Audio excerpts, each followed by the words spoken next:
Ladies and gentlemen, in this RedGamingTech.com video we're going to be discussing PlanetSide 2 on the PC and PlayStation 4 and cross-platform play. Now this is a really good analogy actually for other titles that are going to be on the PlayStation 4 and PC, because as many people have pointed out, and it's been said all along, the PC and PlayStation 4, as well as Xbox One, but we're going to leave that somewhat out of this video. We're going to focus primarily on the PS4. Of course, are very similar to the PC architecture, and so many are starting to wonder just how easy it's going to be with the porting process. And developers who are working on PlanetSide 2 have spoken in a couple of interviews on just how the porting process works, as well as a little bit of inside information on their engine, and it's just nice to know. So we're going to just do a brief analysis on this stuff, and hopefully we can become somewhat more informed. First things first, let's talk about the somewhat less technical aspect, and let's talk about cross-platform play. I'm going to read you guys out a quote. Matt Higbee, I'll repeat that again, Matt Higbee, he is the creative director of PlanetSide 2, and said that all PC content patches will appear on the PlayStation 4. However, there is most likely not going to be cross-platform play. It's not possible, and he went into some details why, and I'm going to read you guys a direct quote. Because of the update Candace, the additional steps you have to go through to be able to release the update on the PlayStation Network, we're not going to be able to keep our servers in sync, so you won't be able to just play the same people. They might be a week behind in terms of patching, or a day behind, or whatever it ends up being. But we can't really have that. But we are talking about having character portability, so a PC character can be transferred to the PlayStation 4 and then back. The characters format the same on both, so it's purely a matter of server updates. Now, out of quote for a moment, let's just talk about this just for a second, in case you're not exactly sure what he means by server updates. I'm sure many of you understood it, but I'm just going to go into it a little bit before we get into the technical stuff. To play an online game, your version of the game needs to be the same that's on the server. Fairly simple, right? So in other words, let's say, just make these easy. Let's say that you have version 1 and version 2 and version 3. I'm not going to bother to go into that 1.1, 1.2 because it makes things a bit more complicated to say. So let's just say 1 and 2 and so on. So let's say that you have on there, let's say you're playing on the PlayStation 4, and let's say that I'm playing on PC. And let's say that you're playing version 1, and let's say that I'm playing version 2. Now obviously us two can't play together because there may be either additional content on version 2, which of course is slightly released, slightly ahead of time in terms of the PlayStation 4, so it's a little bit sooner on PC, because there might be bug fixes, additional content, there may be additional characters, maybe different levels, maybe balance changes. For example, one weapon could do slightly less damage, or maybe one weapon could do a little bit more damage. There may be netcode differences, and goodness knows what else besides.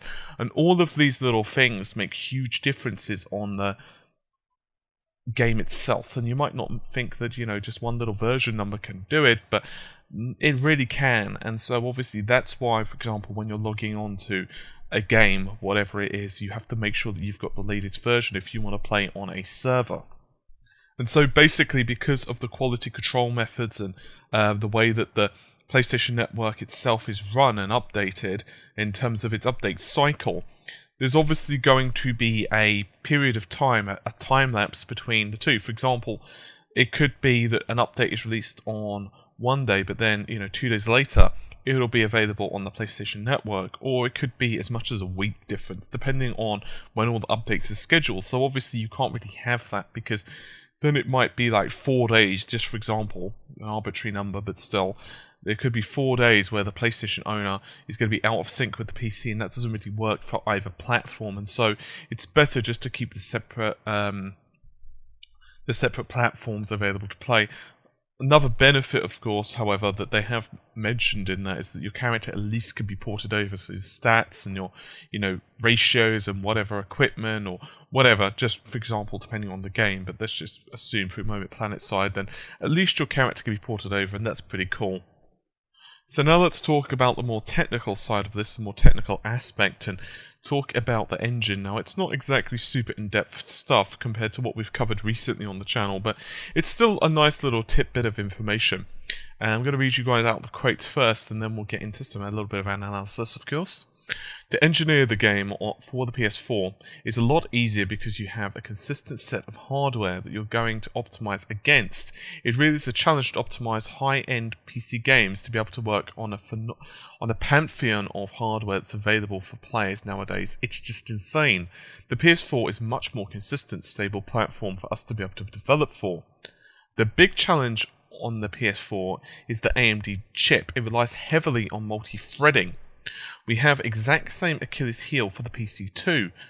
People who have AMD chips have a disadvantage because of a single core AMD chip doesn't provide as much horsepower, and they really require you to spread out the load across multiple cores to be able to take full advantage of the AMD processors.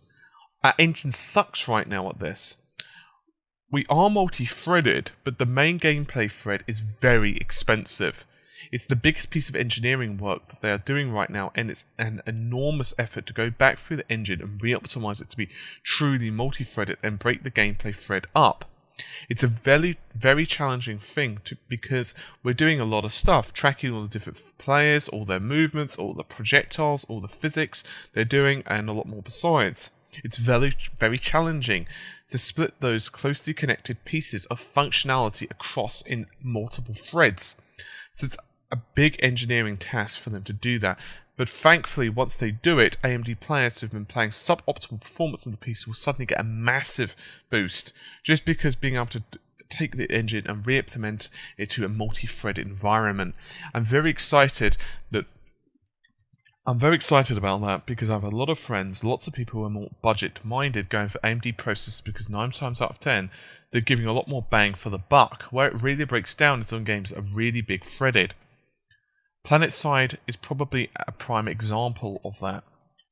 End quote for now. So this is actually a really important aspect that we've somewhat touched upon before and spoken about it quite in depth in a couple of videos actually, to be fair, but it's mostly and primarily to do with the CPU side of things. Now, we do know that the AMD Jaguar CPU that of course is powering the PlayStation 4 works on APU design, so it of course does rely heavily on the GPU to do some of the compute functionalities, but some things can only be run really well on the CPU. However, just as a slight aside, I have a feeling that later on in the game they could start putting some of this stuff, such as physics possibly, on the GPU, which would be quite nice. But just for now, the thing of the matter is that the AMD CPU per core is not that powerful. It's, you know, low to mid-range in terms of PC specifications. And this is another problem that a lot of PC gamers have been having who run AMD setups. The problem's getting somewhat less noticeable on a lot of titles because games are becoming a lot more multi-thread friendly, if you like. But Intel typically win, not just because you know, they are the better company or whatever, but it's just because of the way their chips work per thread, or should I say per core per thread. They just handle things better. So in other words, they can process a single thread on a single core a lot faster, whereas AMD typically rely more on the multi-threaded approach. Basically, what this good fellow is saying is that currently their engine does rely on multi-threads, fine, but the problem is that the main one thread in particular requires a lot more processing than the other ones. So in other words, that main thread is disproportionately more hungry than the remainders, and so they're basically trying to pick that thread apart and trying to separate the thread to become more, more multi-threaded environment friendly. And if they can do that quite well, then of course performance in the whole board does go up. Now, we have started to see, as I've mentioned before in previous videos, titles such as, say, Crysis, which does Crysis 3, which performs pretty damn admirably on the AMD CPUs, and titles are starting to become better. Especially, you've got to bear in mind that the PlayStation 4 does have 8 cores, as well as it turns out as the Xbox. So because it does have so many cores in it, there's a good probability that PCs are going to start to really benefit AMD as it turns out as well, are going to benefit quite heavily from this, because obviously their processors typically have like 6 cores or whatever, whereas Intel's typically has 4 for the same kind of price range as well. Sometimes even cheaper for AMD, but it's just because the AMD's processors just perform slightly worse per clock. And so it's a little bit tricky at the moment for AMD in terms of gaming, but things are going to get better, especially for titles like PlanetSide, as I've said, which are going to be starting to optimize more. So no doubt a lot of the stuff is going to kind of leak onto PCs as well. I think we've got the situation right now where Intel definitely is scoring really highly. John Carmack has even mentioned that during the QuakeCon interview as well. He also mentioned some other stuff regarding cell phones and tablets and various other bits and bobs as well. It's quite an interesting view, so I suggest you guys check that out. But it's very, very much a case where we're in this transitory time at the moment, especially the next year or so, because the CPUs and the architectures are so different from, say, the, PS3 to say the PS4. It's not a subtle, difference. It's quite profound actually, and so they're still trying to get used to this x86-64 architecture, and that's one of the reasons that certain developers are starting to use the PC as a lead development platform because of this. Obviously, there are other issues as well that are gonna come into play, such as APIs, drivers, and goodness knows what else, as well as GPU power.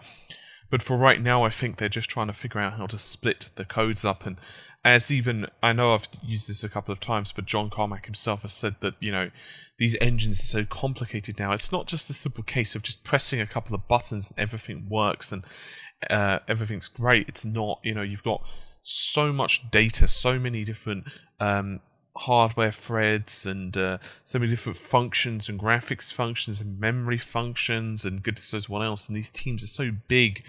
It takes so long to be able to just change something that has been working for so long. So we're going to be seeing some suboptimal performance for a while, I think, but certainly it's nothing that they won't be able to fix and improve given a little bit of time.